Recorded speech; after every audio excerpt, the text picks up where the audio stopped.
আসসালামু আলাইকুম রহমতুল্লাহ। প্রিয় শিক্ষার্থীবৃন্দ, আশা করি সবাই ভালো আছেন। আমরা রাইট ফর্ম অফ ভার্বের একটি কোশ্চেন সলভ করব আজকে। Select board 2015। আমরা মূলত আমাদের প্রাইভেট ব্যাচগুলোতে যেভাবে কোশ্চেনগুলো সলভ করাই সেটা আপনাদের সাথে একটু শেয়ার করব। এবং যাদের রাইট ফর্ম অফ ভার্ব নিয়ে ভয় আছে, আমি নিশ্চিত আপনি যদি এভাবে প্র্যাকটিস করেন, ইনশাআল্লাহ আপনার রাইট ফর্ম অফ ভার্বের ভয় দূর হয়ে যাবে এবং আপনি খুব সহজেই রাইট ফর্ম অফ ভার্বগুলোর অ্যান্সার করতে পারবেন পরীক্ষার হলে।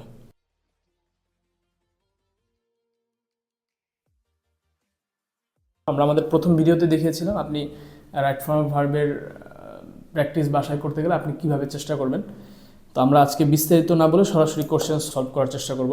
প্রথমত আমরা বলছিলাম সেটা হলো আপনি পুরো বক্সের যে ওয়ার্ডগুলো আছে সেটার একটা মিনিং আপনি আগে জানার চেষ্টা করবেন বাসায়।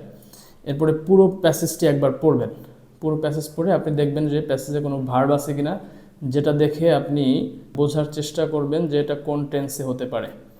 যেমন ধরেন এখানে কুড নট আছে, কুড নট, এই ব্রোক আউট আছে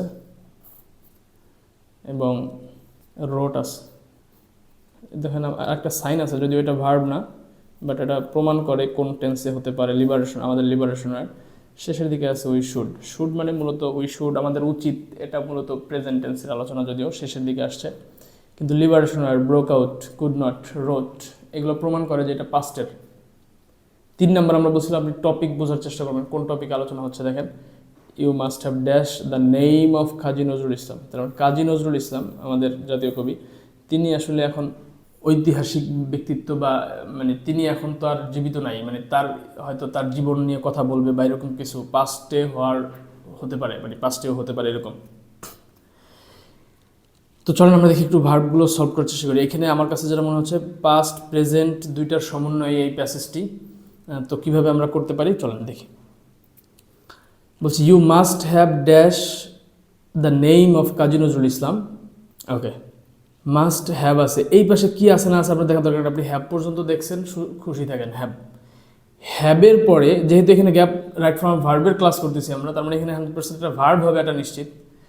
হ্যাবের পরে যদি কোনো ভার্ব বসতে হয়, অর্থাৎ হ্যাভ ভার্বের পরে হ্যাভ, হ্যাজ, হ্যাড, এগুলোর পরে যদি কোনো ভার্ব বসতে হয়, তাহলে অবশ্যই তাকে পাস্ট পার্টিসিপল হতে হবে, এটা আমরা মোটামুটি নিশ্চিত সবাই।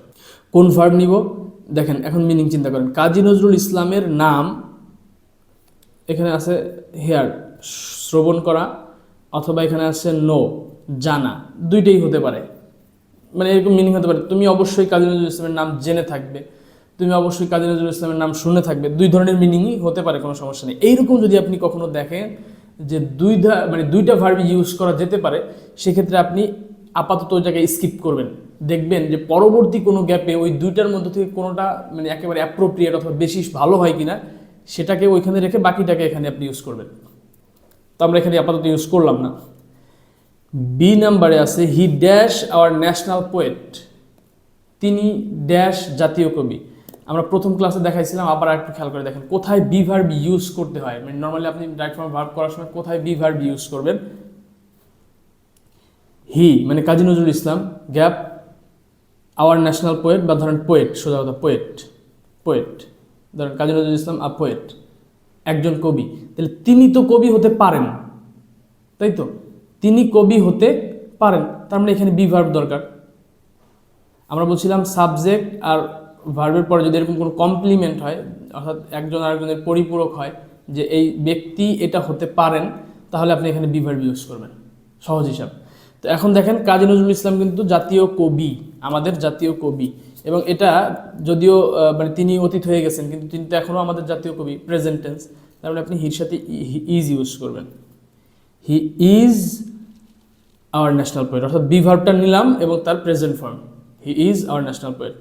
He dash as a rebel poet as well. তিনি অ্যাজ হিসেবে, আর রেবেল পোয়েট অ্যাজ ওয়েল, বিদ্রোহী কবি হিসেবে ড্যাশ। হ্যাঁ, এরকম দেখেন একটু যে ভার্বটাই আমরা ইউজ করি এখানে প্যাসিভ হওয়ার সম্ভাবনা আছে, কারণ তিনি রেবেল পোয়েট, এই অ্যাজ না থাকলে যদি এখানে ইজ ইউজ করা যেত, হতে পারে তিনি হন বিদ্রোহী কবি, এরকম কিছু। কিন্তু তাকে বিদ্রোহী কবি হিসেবেও জানা হয়, বা তিনি বিদ্রোহী কবি হিসেবেও পরিচিত, এরকম কিছু আর কি, তাই তো। তাহলে দেখেন এখানে নো ভার্বটা হতে পারে, এখানে হেয়ার ইউজ করা যাবে না, শোনো, কিন্তু এখানে নো ভার্বটা ইউজ করা যেতে পারে, হি নো। এখন আমরা কি বলবো, he knows as rebel poet, he knows মানে তিনি জানেন, কিন্তু তিনি জানেন না, তাকে জানা হয়, মানে তিনি পরিচিত এরকম কিছু, তার মানে হচ্ছে এখানে প্যাসিভ। তাহলে হি ইজ নন, অর্থাৎ ভার্বের পাস্ট বি ভার্ব এবং ভার্বের past participle, he is known as rebel poet, is known. হ্যাঁ, এখন দেখেন আমরা একটু আগে বলছিলাম যে আমাদের এই এ নাম্বারে হেয়ারও হতে পারে, নো হতে পারে, কিন্তু আমরা দেখলাম এখানে নোর একটা ভালো ব্যবহার আছে, তাহলে আমরা এখানে ইউজ করবো হেয়ার এবং ভার্বের পাস্ট পার্টিসিপল, তাহলে heard, HEARD। You must have heard the name of Kazi Nazrul Islam, he is our national poet, he is known as a rebel poet as well, তিনি বিদ্রোহী কবি হিসেবেও পরিচিত। But he dash in a poor family, দেখেন তিনি একটি দরিদ্র পরিবারে মানে জন্মগ্রহণ করছে, এটাই তো বলতে চাচ্ছে, এই যে এখানে আছে বেয়ার, বেয়ার মানে জন্মগ্রহণ করা। সব সময় যে কোনো ব্যক্তিরই হোক জন্মগ্রহণ করা অর্থে, জন্মগ্রহণ করা অর্থে অবশ্যই আপনি, অর্থাৎ প্যাসিভ, অসবর্ন, অসবর্ন। হ্যাঁ, এটা মোটামুটি নিশ্চিত থাকেন সবসময় এরকমই হবে জন্মগ্রহণ করার মিনিংগুলো, তাই তো? তাহলে এখান থেকে আমরা ওয়াজ নিব এবং এই ভার্বের পাস্ট পার্টিসিপল অসবর্ন, he was born in a poor family, তিনি একটি দরিদ্র পরিবারে জন্মগ্রহণ করেছিলেন। বাট ডায়ার নিডস, প্রচণ্ড অভাব, হ্যাঁ অভাব, কুড নট, কুড প্রেজেন্ট হোক পাস্ট হোক আপনার চিন্তা নেই, আপনার চিন্তা হচ্ছে মডাল অক্সিলারি, মডাল অক্সিলারি পরে সবসময় ভার্বের বেস ফর্ম। হিজ পোটেনশিয়ালিটি, তার সম্ভাবনা, অভাব পারেনি, তার সম্ভাবনা কিছু একটা করতে, তাই তো? আপনি দেখেন call, engulf, begin, bear, follow, inspire, join, কোনোটার মিনিং এখানে আসে না, এখানে একমাত্র এনগালফটা আসতে পারে, অর্থাৎ গ্রাস করা। হ্যাঁ, যে প্রচণ্ড অভাব তার পোটেনশিয়ালিটিকে ধরেন নষ্ট করতে পারেনি বা গ্রাস করতে পারেনি, এরকম কিছু, তাই তো? তাহলে এনগালফ ভার্বের base form. When the First World War broke out, তার মানে যে পাস্টের, একেবারে নিশ্চিত পাস্টের আলোচনা করতেছে। হ্যাঁ, ফার্স্ট ওয়ার্ল্ড ওয়ার তার মানে এটা অনেক আগের ঘটনা, 1940 হ্যাঁ 5 বা 2 এরকম এরকম সময়ের আলোচনা। তো First World War broke out, যখন প্রথম বিশ্বযুদ্ধ শুরু হয়েছিল, হি ড্যাশ, দুঃখিত 19, আমি ভুল বলছি, ফার্স্ট ওয়ার্ল্ড ওয়ার তো অবশ্যই 1917-18 মেবি এরকম সময়ের ঘটনা আর কি। তো কি বলছে দেখেন, যে পোটেনশিয়ালিটির পরে when the First World War broke out, যখন প্রথম বিশ্বযুদ্ধ শুরু হয়েছিল, তারপরে এটা পাস্টের ঘটনা বলছে অবশ্যই। হি ড্যাশ দ্য আর্মি, তাহলে একই সেন্টেন্স, একটা কমপ্লেক্স সেন্টেন্স, তাই না? এখানে এই যে কমপ্লেক্স সেন্টেন্স শুরু হয়েছে এখান থেকে, এখানে এসে শেষ হয়েছে, তার মানে আপনার এখানে ব্রোক আউট পাস্ট, এখানে আপনার একটা পাস্ট দরকার। যখন প্রথম বিশ্বযুদ্ধ শুরু হয়েছিল তিনি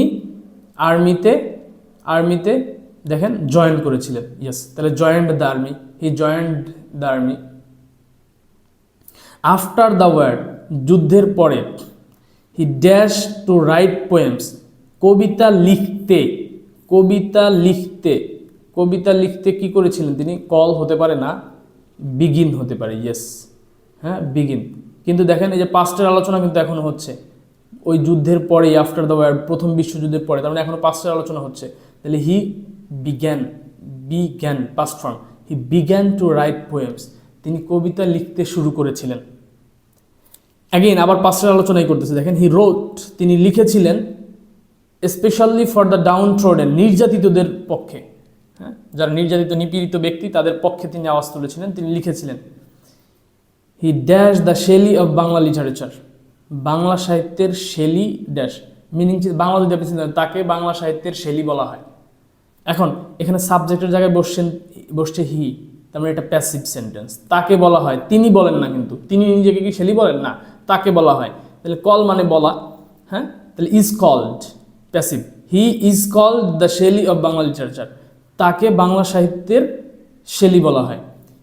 his poems and songs dash the Bengalis in our liberation war, মানে আমাদের মুক্তিযুদ্ধে, স্টিল নাও সে পাস্টে আছে, মানে আলোচনা এখনো পাস্টে আছে। তার কবিতা এবং গান, তাহলে এগুলো হচ্ছে সাবজেক্ট। ড্যাশ দ্য বাঙালিজ, বাঙালিদেরকে ড্যাশ করেছিল ইন লিবারেশন, মুক্তিযুদ্ধে তার গান এবং কবিতা কিছু একটা করেছিল। এখানে দুইটা ভার্ব অবশিষ্ট আছে, একটা হচ্ছে ফলো, একটা হচ্ছে ইন্সপায়ার্ড। তো ফলোটা তো এখানে যাবে না, যে তার গান এবং কবিতা ইন্সপায়ার্ড করেছিল, উৎসাহিত করেছিল মুক্তিযোদ্ধাদেরকে বা বাঙালিদেরকে। তাহলে এখনও যেহেতু পাস্টের আলোচনা আছে, তাহলে পাস্ট ইনডিফিনিট ইন্সপায়ার্ড। দেখেন আমরা আবারও বলছি, যদি আপনি কোনো ধরনের পারফেক্ট কন্টিনিউয়াসের সাইন না পান, পাস্টের হলে পাস্ট ইনডিফিনিট ইউজ করবেন, প্রেজেন্ট হলে প্রেজেন্ট ইনডিফিনিট ইউজ করবেন নর্মালি। আর যদি কোনো সাইন পান তখন ভিন্ন হিসাব। যেমন ধরেন আমরা এখানে হ্যাভ পাইছি, তার মানে বুঝছি যে এটা পারফেক্ট হবে, ভার্বের পাস্ট পার্টিসিপল ইউজ করছি। কিন্তু আমরা যেমন এখানে কুড নট সাইন ছিল, আমরা বেস ফর্ম ইউজ করছি। বাট এই অংশগুলোতে মোটামুটি পাস্টের আলোচনাই হচ্ছে, কিন্তু ধরনের পাস্টের পারফেক্ট হতে পারে বা পাস্টের কন্টিনিউয়াস হতে পারে, এমন কোনো আলোচনা নেই। তাই আমরা পাস্ট ইনডিফিনিট ইউজ করতেছি। বুঝি, মিনিং বুঝেন অথবা না বুঝেন, মানে অত বিস্তারিত বোঝার দরকার নেই। তো his poems and songs inspired the Bengalis in our liberation ওয়ারে, তার গান এবং কবিতাগুলো আমাদের বাঙালিদেরকে উৎসাহিত করেছিল। So we should, again should হচ্ছে মডাল অক্সিলারি, এরপরে ভার্বের পাস্ট পার্টিসিপল হবে, তার মানে ফলোটাকে যেভাবে আছে জাস্ট বসাই দেন। So we should follow his footprints in our life, তার পদাঙ্ক অনুসরণ করা উচিত, তার পথটা আমাদের অনুসরণ করা উচিত। এভাবে খুব সহজেই আপনি বাসায় বসে প্র্যাকটিস করেন 5 থেকে 10টা। রাইট ফর্ম অফ ভার্বের যে ভয় আছে আপনার, এটা দূর হয়ে যাবে, আমরা একটু মোটামুটি নিশ্চয়তা দিচ্ছি।